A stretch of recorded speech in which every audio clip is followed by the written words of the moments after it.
دوستو اگر آپ نے اسلام کی ہسٹری کو کچھ نہ کچھ پڑھا ہوگا تو ایک واقعہ آپ کی نظر سے ضرور گزرا ہوگا جو کہ 2 ہجری 17 رمضان المبارک کو پیش آیا۔ اس واقعے کو معرکہ حق و باطل بھی کہہ سکتے ہیں اور معرکہ اسلام و کفر بھی کہہ سکتے ہیں۔ اس معرکے کو احقاق اسلام بھی کہہ سکتے ہیں اور اس معرکے کو ابطال کفر بھی کہہ سکتے ہیں۔ اس معرکے کا نام آج بھی تواریخ کی کتب کے اندر جنگ بدر کے نام سے لکھا جاتا ہے۔ دوستو آج کی ویڈیو میں ہم آپ کو بتانے جا رہے ہیں جنگ بدر کے بارے میں۔ جنگ بدر کے اسباب کیا تھے، جنگ بدر کے واقعات کیا تھے، جنگ بدر میں جو مسلمان شہید ہوئے ان کے نام کیا تھے، اسیران جنگ کے ساتھ جو کفار کے لوگ قید کیے گئے ان کے ساتھ کیا سلوک کیا گیا، اور مسلمانوں کی کامیابی کے اسباب کیا تھے، کس وجہ سے اللہ نے ان کو کامیاب فرمایا، اور فرشتوں کا نزول اللہ نے کس طرح فرمایا۔ یہ تمام باتیں جاننے کے لیے آج کی ویڈیو آخر تک دیکھیے، اور اس طرح کی اچھی اچھی ویڈیوز دیکھنے کے لیے دوستو ہمارا چینل ضرور وزٹ کیجئے اور ہمارا چینل سبسکرائب کیجئے اور بیل آئیکن کو لازمی پریس کیجئے تاکہ آپ کو ہر ویڈیو کی اپڈیٹ مل سکیں۔ دوستو جنگ بدر کے اسباب کی بات کریں تو اس کے چند اسباب تاریخ میں بیان کیے جاتے ہیں۔ نمبر 1، تجارتی شاہراہ کو مسلمانوں کی زد میں ہونا۔ نمبر 2، اشاعت دین میں رکاوٹ کا ہونا۔ نمبر 3، عمر بن الحضرمی نامی شخص کا قتل ہونا۔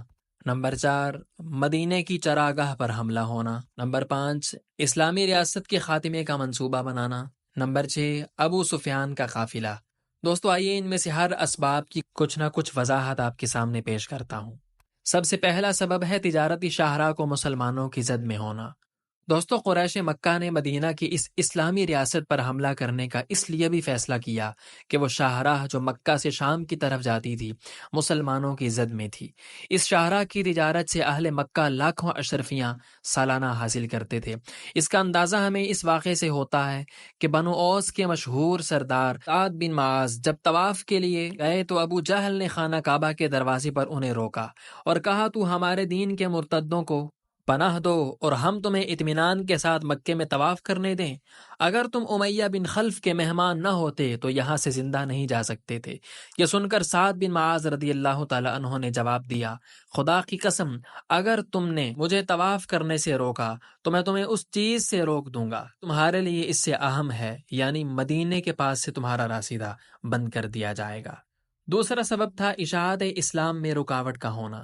حضرت محمد صلی اللہ علیہ وسلم اور ان کے ساتھیوں کو مدینہ میں تبلیغ کرنے کی پوری آزادی تھی اور اسلام کے اثرات دور دراز علاقوں میں پہنچ رہے تھے۔ جنوب کے یمنی قبائل میں سے بھی بعض سلیم الفطرت لوگ مشرف با اسلام ہو گئے اور ان کی کوششوں سے بحرین کا ایک سردار عبد القیس مدینہ کی طرف آ رہا تھا کہ قریش مکہ نے راستے میں اسے روک دیا۔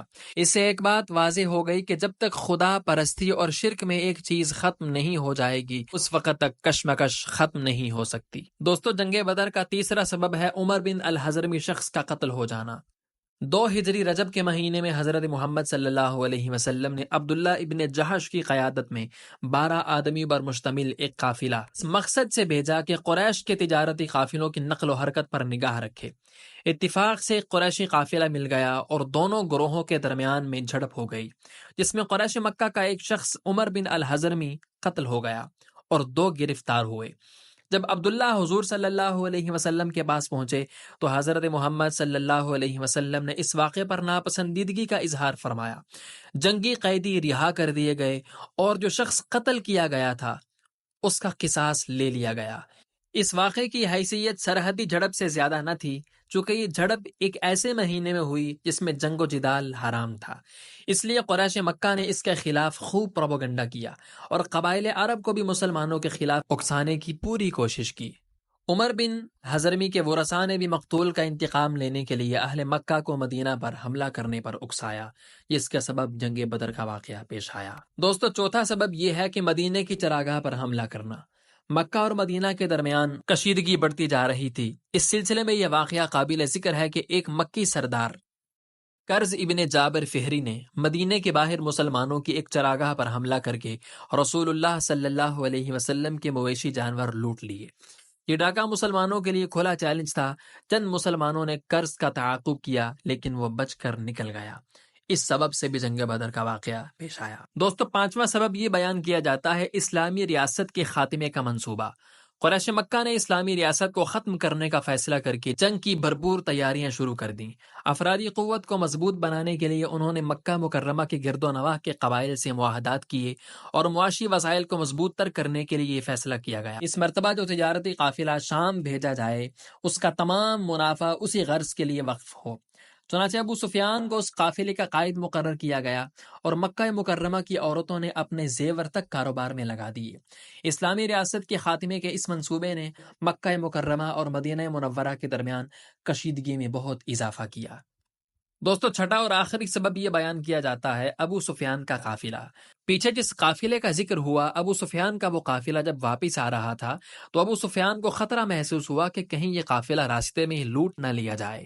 چنانچہ اس نے ایک ایلچی کو بھیج کر مکہ سے امداد منگوائی۔ قاصد نے عرب دستور کے مطابق اپنے اونٹ کی ناک چیر دی، رنگدار رومال ہلا کر واویلا اور اعلان کیا کہ ابو سفیان کے قافلے پر حملہ کرنے کے لیے محمد صلی اللہ علیہ وسلم لے آ رہے ہیں، اس لیے فوراً امداد کے لیے پہنچو۔ اہل مکہ سمجھے کہ قریش کا قافلہ لوٹ لیا گیا ہے۔ سب لوگ انتقام کے لیے نکل کھڑے ہوئے۔ راستے میں معلوم ہوا کہ یہ قافلہ صحیح سلامت واپس آ رہا ہے، لیکن قریش کے مکار سرداروں نے فیصلہ کیا کہ اب مسلمانوں کا ہمیشہ کے لیے نام و نشان ختم کر کے واپس جائیں گے۔ حضرمی شخص تھا جس کا قتل کیا گیا تھا کہ ورثاء نے اس کا انتقام لینے پر اصرار کیا۔ چنانچہ قریشی لشکر مدینہ کی طرف بڑھتا چلا گیا اور بدر میں خیمہ زن ہو گیا۔ دوستو، یہ اسباب تھے جن کی وجہ سے واقعہ بدر پیش آیا۔ یہاں پر کفار نے جب پڑاؤ ڈالا اور یہاں پر آ کر بیٹھ گئے تو اس کے بعد مسلمانوں کا اگلا لائحہ عمل کیا تھا، آئیے اس کے بارے میں آپ کو بتاتے ہیں۔ دوستو، جب اللہ کے نبی صلی اللہ علیہ وسلم کو مدینہ میں قریشی لشکر کی آمد کی اطلاع ملی تو آپ نے مجلس مشاورت بلوائی اور خطرے سے نپٹنے کے لیے تجاویز طلب فرمائی۔ مہاجرین نے جانے ساری کا یقین دلایا۔ آپ نے دوبارہ مشورہ طلب کیا تو انصار میں سے سعد بن عبادہ نے عرض کیا کہ غالباً آپ کا روئے سخن ہماری طرف ہے۔ آپ نے فرمایا ہاں۔ حضرت سعد بن عبادہ نے عرض کیا یا رسول اللہ صلی اللہ علیہ وسلم، ہم آپ پر ایمان لائے ہیں، ہم نے آپ کی تصدیق کی ہے اور گواہی دی ہے کہ جو کتاب آپ لائے ہیں وہ حق ہے اور سچ ہے۔ ہم نے آپ کی اطاعت اور فرما برداری کا عہد کیا ہے۔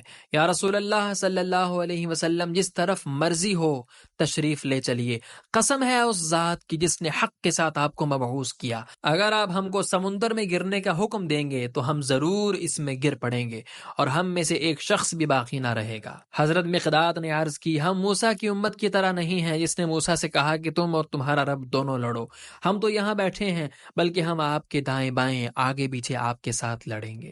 مشاورت کے بعد مجاہدین کو تیاری کا حکم ہوا۔ مسلمانوں کے ذوق شہادت کا یہ عالم تھا کہ ایک نو عمر صحابی حضرت عمیر بن ابی وقاص اس خیال سے چھپتے پھر رہے تھے کہ کہیں کم عمر ہونے کی وجہ سے واپس نہ بھیج دیے جائیں۔ اس کے باوجود مجاہدین کی کل تعداد 313 سے زیادہ نہ ہو سکی۔ لشکر اس شان سے میدان کارزار کی طرف بڑھ رہا تھا کہ کسی کے پاس لڑنے کے لیے پورے ہتھیار بھی نہ تھے۔ پورے لشکر کے پاس صرف 70 اونٹ اور 2 گھوڑے تھے جن پر باری باری سواری کرتے تھے۔ مقام بدر پر پہنچ کر ایک چشمے کے قریب یہ مختصر سا لشکر خیمہ زن ہوا۔ مقابلے پر 3 گنا سے زیادہ لشکر تھا۔ 1000 قریشی جوان جن میں سے اکثر کے پاس آہنی لباس تھے اور اس خیال سے بدمست تھے کہ وہ صبح ہوتے ہی ان مٹھی بر فاقہ کشوں کا خاتمہ کر دیں گے، لیکن قدرت کاملہ کا کچھ اور ہی منظور تھا۔ رات بھر قریشی لشکر عیاشی اور بدمستی کا شکار رہا۔ اللہ کے نبی صلی اللہ علیہ وسلم نے رات خلوت میں گزاری اور اللہ کی یاد میں گزاری۔ جس طرف مسلمانوں کا پڑاؤ تھا وہاں پانی کی بھی کمی تھی اور ریت مسلمانوں کے گھوڑوں کے لیے بہت زیادہ نقصان دہ ثابت ہو رہی تھی، لیکن اللہ تعالیٰ نے باران رحمت سے مسلمانوں کی یہ دونوں دقتیں دور فرما دیں۔ ریت جم گئی اور قریشی لشکر کے پڑاؤ والی مقبوضہ چکنی مٹی زمین پر کیچڑ یافتہ ہو گئی۔ دوستو، 17 رمضان المبارک کو فجر کے بعد اللہ کے نبی صلی اللہ علیہ وسلم نے جہاد کی تلقین کی۔ اللہ کے نبی صلی اللہ علیہ وسلم کے ارشاد کے مطابق انہوں نے صف بندی کی اور آہن پوش لشکر کو شکست دینے کا آہنی عزم لے کر میدان کی طرف چلے۔ قریشی لشکر تکبر اور غرور میں بدمست نسلی تفاخر کے نعرے لگاتا ہوا سامنے موجود تھا۔ مسلمانوں کے لیے سخت آزمائش کا وقت تھا، اس لیے اپنے ہی بھائی بند سامنے کھڑے تھے۔ ابو بکر کو اپنے بیٹے عبد الرحمن سے اور ابو حذیفہ کو اپنے باپ عتبہ سے مقابلہ کرنا تھا۔ عرب کے دستور کے مطابق پہلے انفرادی مقابلے ہوئے۔ سب سے پہلے عمر بن الحضرمی کا بھائی عامر میدان میں نکلا اور مد مقابل طلب کیا گیا۔ مقابلے پر حضرت عمر کا ایک غلام نکلا اور حضرت عمر کے غلام نے اس مغرور کا خاتمہ کر دیا جو اپنے بھائی کا انتقام لینے کے لیے آیا تھا۔ اس کے بعد عتبہ بن ربیعہ اور اس کا بھائی شیبہ اور اس کا بیٹا ولید بن عتبہ میدان میں نکلے اور مبارز طلب کیے۔ 3 انصاری صحابہ میدان میں نکلے، لیکن ان تینوں نے یہ کہہ کر ان سے مقابلہ کرنے سے انکار کر دیا کہ یہ ہمارے ہم پلہ نہیں ہیں، اور پکار کر کہا، اے محمد صلی اللہ علیہ وسلم، ہمارے مقابلے پر قریشی بھیجو، ہم عرب کے چرواہوں سے مقابلہ کرنے کے لیے تیار نہیں ہیں۔ چنانچہ آپ صلی اللہ علیہ وسلم نے حضرت حمزہ، حضرت علی اور حضرت عبیدہ ان کے مقابلے میں بھیجے۔ مغرور قریشی سرداروں نے ان کے نام پوچھے اور کہا، ہاں تم ہمارے مقابلے میں ہو اور تم ہمارے ہم پلہ ہو۔ مقابلہ شروع ہوا۔ چند ہی لمحوں میں حضرت حمزہ رضی اللہ تعالی عنہ نے شیبہ کو جہنم واصل کر دیا اور حضرت علی نے ولید کو قتل کر ڈالا اور لشکر اسلام سے نعرہ تکبیر کی آوازیں بلند ہونے لگی۔ اس دوران میں عتبہ اور حضرت عبیدہ نے ایک دوسرے پر بھرپور وار کیا اور دونوں زخمی ہو کر گر پڑے۔ حضرت علی اپنے مد مقابل سے فارغ ہو کر عتبہ کی جانب لپکے اور ایک ہی ضرب سے اس کا کام تمام کر کے حضرت عبیدہ کو لشکر میں اٹھا لائے۔ قریش نے اپنے نامور سرداروں کو یوں کٹتے دیکھا تو یک بارگی حملہ کر دیا تاکہ اکثریت کے بلبوتے لشکر اسلام کو شکست دے دیں۔ دیکھتے ہی دیکھتے جب مقابلہ شروع ہوا، مسلمانوں کی تعداد بہت کم تھی جبکہ ان کے مقابلے میں کفار کی تعداد بہت زیادہ تھی۔ اللہ نے مسلمانوں کی حمایت کے لیے فرشتوں کو نازل فرمایا، جس سے کفار کے دلوں میں رعب طاری ہو گیا کہ ان کی تعداد اس قدر زیادہ ہے، اور یوں اللہ نے لڑتے لڑتے مسلمانوں کو فتح عطا فرمائی اور کفار کا نام و نشان مٹ گیا۔ ان میں سے کچھ کفار کو بطور مال غنیمت قید کر لیا گیا، سارا مال ان سے بطور مال غنیمت ضبط کر لیا گیا۔ دوستو، اس جنگ میں جہاں مسلمانوں نے کفار کو شکست دی، وہیں پر مسلمان کچھ صحابہ کرام بھی شہید ہوئے۔ ان شہداء کے نام آپ کے سامنے بیان کرتا ہوں۔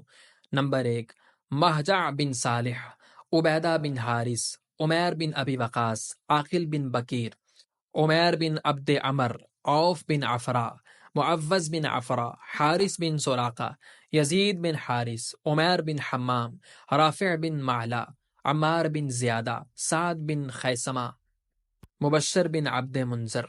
دوستوں، امید کرتے ہیں کہ آپ کو یہ حق و باطل کا معرکہ سن کر بہت اچھا لگا ہوگا۔ اگر مزید اس طرح کے واقعات آپ سننا چاہتے ہیں تو ہمارے چینل کو ضرور سبسکرائب کیجیے اور بیل آئیکن کو لازمی پریس کیجیے تاکہ آپ کو ہر آنے والی نوٹیفیکیشن مل سکے۔